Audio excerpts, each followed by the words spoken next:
Hi everyone, welcome to another Time Traveling Kids Story Time with Jefferson Patterson Park and Museum. Miss Liz here again with you for another month and another story. So now that the weather has changed and it's getting warmer, we've seen a lot of certain small little things outside in nature.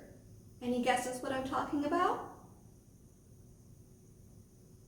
Yeah, bugs. We are starting to see all of the bugs come out. And there are so many different types of bugs, huh? Now, sometimes bugs can be kind of creepy, right? They make you go, ooh. But bugs are actually a super important part of the environment. Bugs are a super important part of the food web. So bugs eat plants, and then there are animals that eat bugs. And in fact, a lot of animals eat bugs and rely on bugs. Another way that bugs are important to the environment is that they help pollinate things. So plants need bugs and animals to help spread their pollen so that we can get big, beautiful flowers and we can get lots of yummy tasting fruits.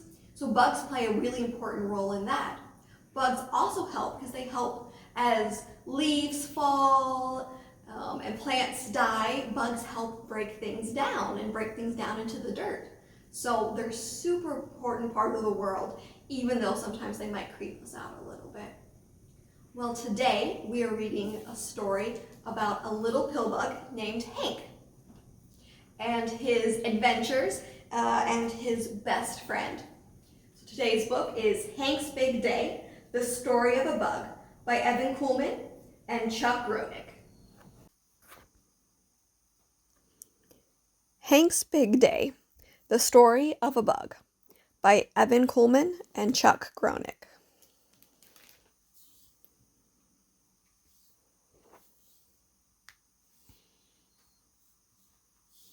A big rock. Hank's house.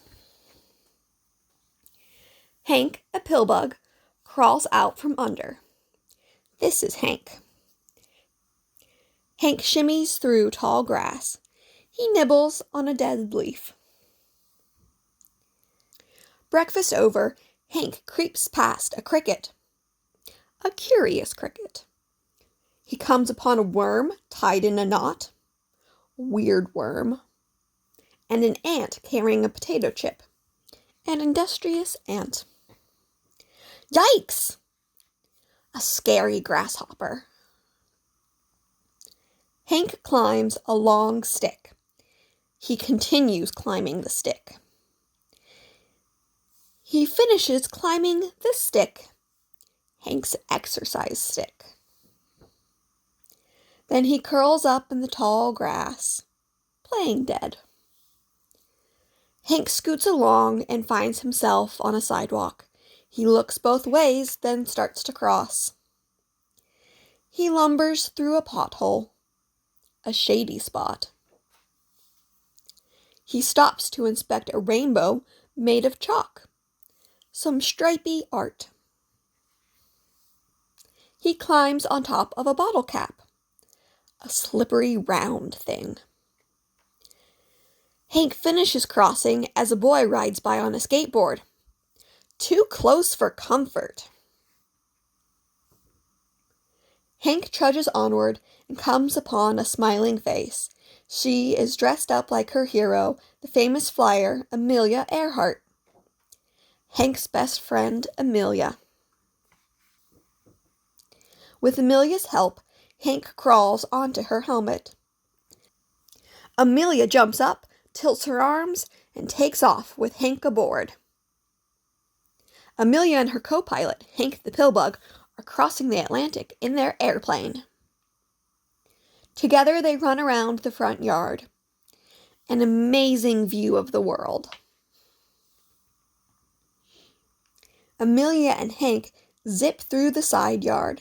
Amelia's dog is fast asleep in her doghouse. The brave pilots fly over England and wave to the Queen. Hello, Queen! In Paris, the plane just misses the Eiffel Tower. Amelia lands near a cafe, Le Velvet Bug. The The flyers circle a maple tree and head for a picnic table. Hank nibbles a peppermint leaf and Amelia drinks from a juice box. Yum!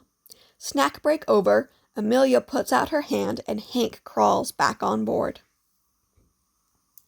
They run across the yard and down the driveway.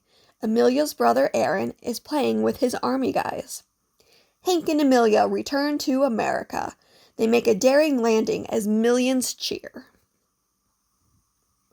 Amelia sets Hank on the mossy rock where she found him. Hank gazes up at Amelia.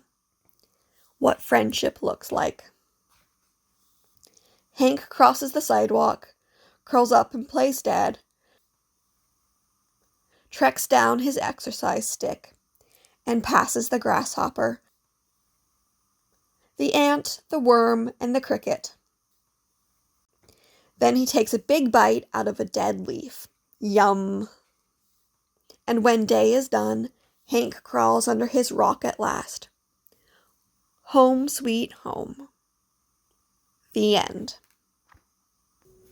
All right, everyone, what did you think of Hank's big day? What was your favorite part of the story?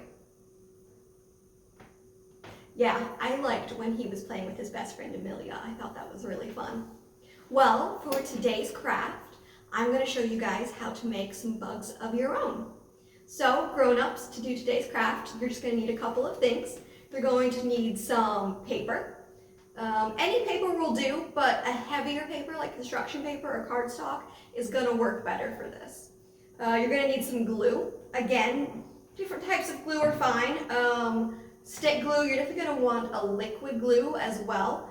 So Elmer's glue, hot glue, whatever you have works best. You want something maybe to draw with. So markers, pencils, crayons, whatever you want to use. And then the funnest part is you need to go out into nature and you need to collect some things. So go out and pick up sticks and pick leaves and flowers and just whatever you can find that you think looks cool. So when you have all your things together, lay them out, and then you need to start designing some bugs. So here I have already done a dragonfly that I made. So you can see how I just kind of pieced him together out of different things that I found. I used a stick for his body. I used leaves for his wings. I found some twigs for his antenna. So you can just let your imagination run wild. So now I'm going to create one more bug. So I think I'm going to start off with this big leaf. I'm going to flatten it out a little bit. I think I'm going to use this as his body. So I think we'll put that down. Let's see, which I think this is going to be. I'm going to put his head up here. So we'll put him like this, flatten it down, and then I'll flip it over, put a little glue on the back. And grown-ups, be generous with your glue to make sure things stick.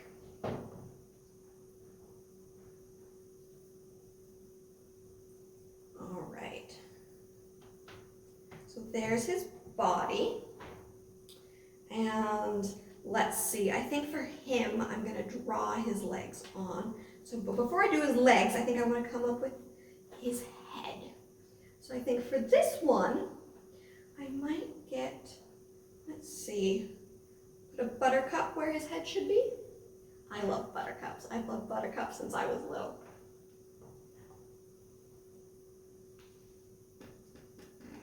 Put some more glue down.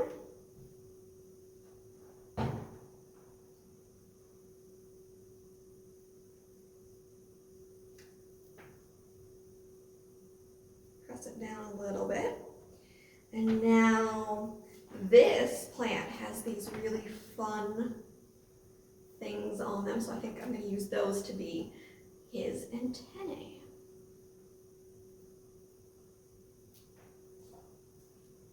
So let's see.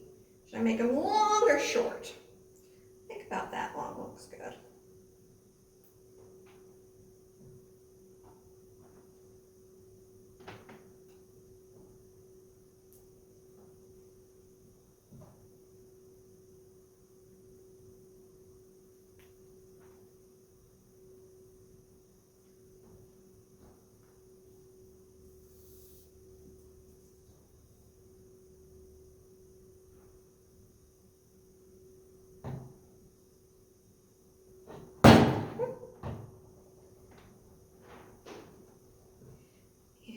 second one, because they always have two.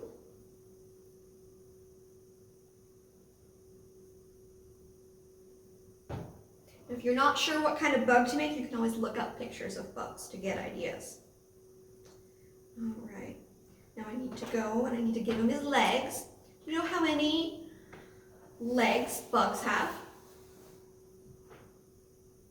Well, lots of different bugs can have lots of different legs, but certain types of bugs called insects always have 6 legs. So I'm going to make this bug an insect and I'm going to give him 6 legs.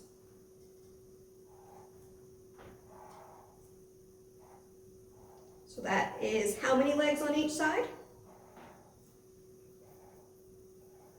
3. 3 legs on each side, yeah.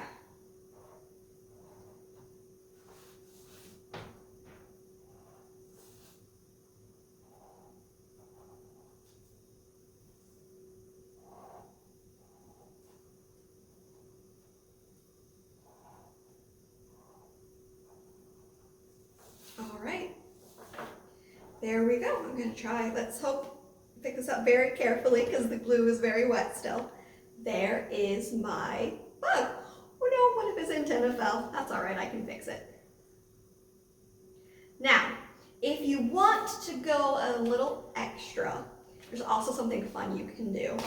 You can get some googly eyes and put googly eyes on your bugs. I love googly eyes. Let's see. I think I don't have any quite small enough for my bugs here today. Oh, I think actually that's not too bad. Yeah, add some googly eyes to my grasshopper, to my dragonfly.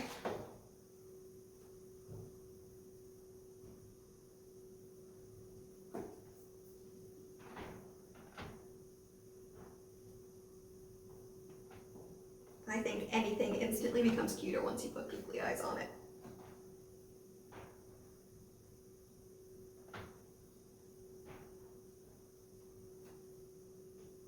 All right, there you go. There is today's craft. Now, if you want to learn more about bugs and learn about how bugs help plants by being pollinators, you can come check out our Pollinator Week. It's going to be the 3rd week of June. If you watch our Facebook page and our website, you'll be able to find Eventbrite registration links to sign up for it and learn all about how bugs help the environment by being pollinators. All right, I hope you had fun today, guys, and we'll see you next month.